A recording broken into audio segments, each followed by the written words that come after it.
Okay, so one of the skills we're going to have to be able to do for this unit is we're going to have to be able to draw DNA and RNA. And these drawings are basically just a simplified diagram where we're going to use circles, pentagons, and rectangles to represent the parts of a DNA nucleotide. The circles represent the phosphate group. We've got a pentagon to represent our sugar. And then we have a rectangle, which is going to be the base. And DNA and RNA are made up of adenine, if you remember these,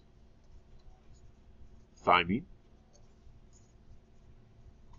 guanine, cytosine, or uracil.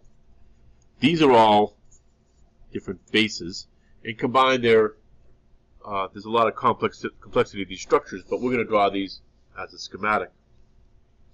So if you can draw a single nucleotide by putting these together, we've got our sugar here, we've got our phosphate group attached off of this carbon.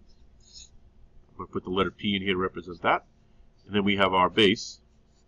Once we can draw one of these, then we should be able to put a whole bunch together. A couple of things we should know. Remember, every angle is a carbon. This is carbon number 1. Here's carbon 2, carbon 3, carbon 4. And then up here is carbon 5. And that's going to be important to be able to number these carbons so that you know that the base is attached to carbon number 1. Here's our base. We've got our phosphate group at carbon number 5. So if I'm going to do a chain, if I'm going to come down, I basically just draw these like this, keeping the same basic nucleotide structure. And I'm just going to put in 3 so that we can see them.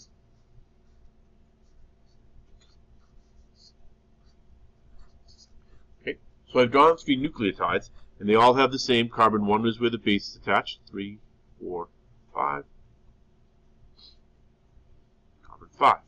Now when these connect in a chain, the backbones are always connected between the 5' carbon of one nucleotide and the 3' carbon of another. So this is a covalent bond right here, 5 to 3.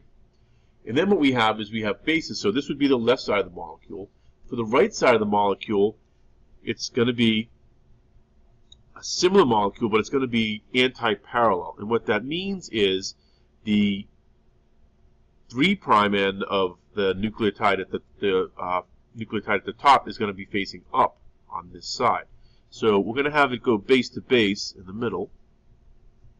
But what you're going to see is the ribose is upside down. Okay, so this is still carbon number 1. Here's carbon 2. Here's carbon 3. Carbon 4. Here's carbon 5, and that's where the phosphate group attaches. So that nucleotide chain is drawn like this.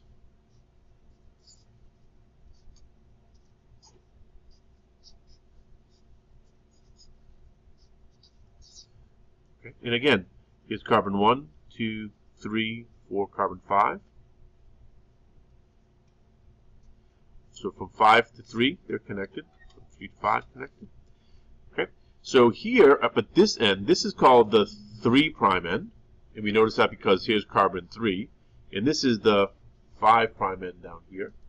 And on the other side, its parallel side, we have the 3' end on the left and the 5' end on the right.